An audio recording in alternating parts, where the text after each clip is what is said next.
Every time the woman came to the convenience store late at night, she always made sure to buy a screwdriver, but it wasn't for self-defense. It was just a habit she'd picked up from her job.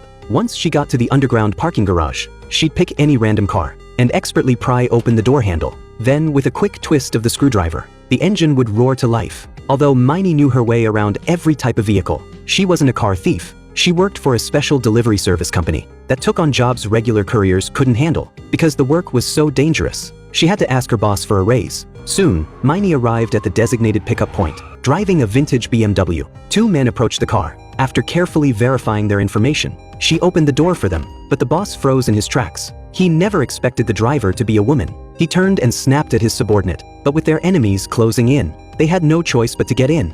벨트 하세요. 뭐요? 안전벨트 범칙금 6만 원 따로 받겠습니다.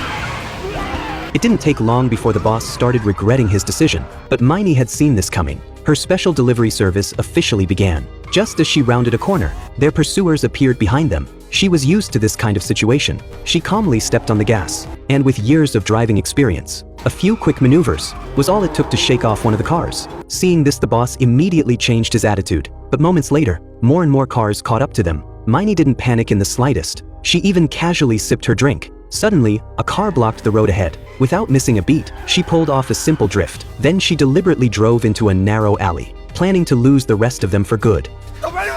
Miney didn't answer any questions. She just kept her foot on the gas until she came across an impossibly tight parking spot. They thought they were finally safe, but out of nowhere, another pursuer came flying around the corner. Miney tapped the brakes just right. The boss's face smacked into the seat in front of him. Then she gently turned the steering wheel, missing the other car by mere inches. Once again, she pulled off an impossible escape. But at the next intersection, the pursuers were completely baffled. They had watched Miney turn into the alley with their own eyes, yet the car had vanished into thin air.